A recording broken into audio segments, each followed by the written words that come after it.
So Kenny's friend, Freddie Mercury, died of the same illness just along there on the left. Apparently they were really good friends. Apparently people didn't want to, apparently they didn't think Bohemian Rhapsody would get radio play because it was 8 minutes long. And apparently the average song was 3 minutes, but I think Kenny pushed and helped to get it released, and the rest is history, eh? So just in Lexham Gardens in London. I think one of the places as well, Mark Bolan used to stay with his manager. So just finding Kenny Everett's house and where he died.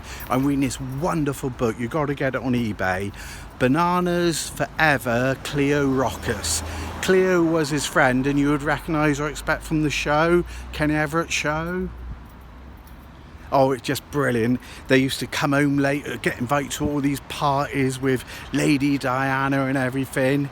I lead such a sad life. That's why I love coming to see where the famous and people with good lives used to hang out.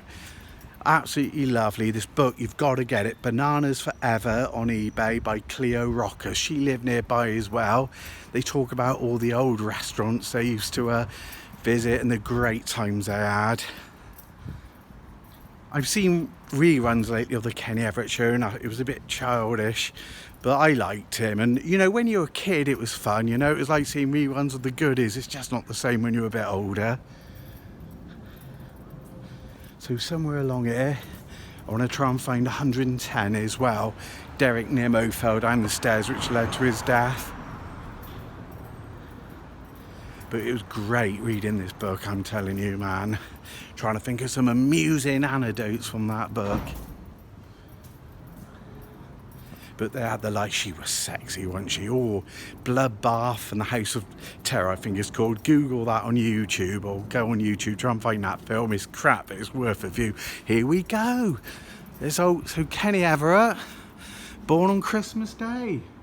Kenny Everett, 25th December 1944, 4th of April 1995, LSU broadcaster and entertainer, lived here 81 to 95, so he died here as well, bless him.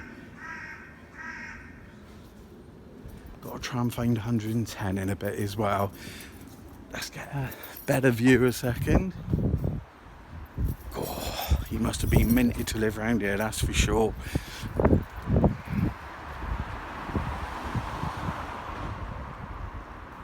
And one story I've got to tell you.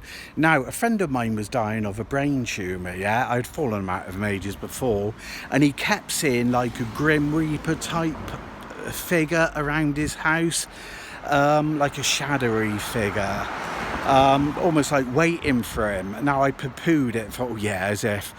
Kenny Everett said exactly the same thing. It says it in the book. Cleo was saying when he was dying of AIDS, he kept seeing this shadow-like Grim Reaper type figure hanging around nearby. It just makes you think, doesn't it?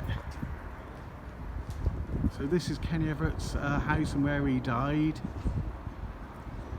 I'll try and just find 110 a second. So I believe Derek Nimmo, he did a brilliant sketch. Google YouTube, Derek Nimmo and the Sex Pistols is so funny. But I believe he fell down the steps of number 10. Let's have another last look over there. I believe he fell down the steps, sadly, of number 10, which led to his death.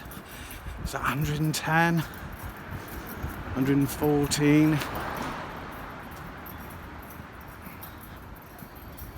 Bless them all, they brought us such fun, didn't they? 108, 110. So yeah, I believe he fell down some steps, which led to his death, bless him. I'm presuming that's the steps there. He didn't die on scene, but what a cracking day as well. Trying to think of some fun, but they had such a great life, Cleo and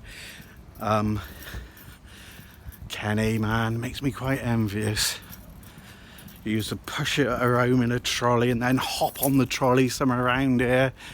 Oh, the parties they were invited to. Oh, and I look at my life, eh? In my life, Why do I give valuable time? There's Kenny Everett's house. Wonder if he was a Smiths fan, eh? Love you, Ken.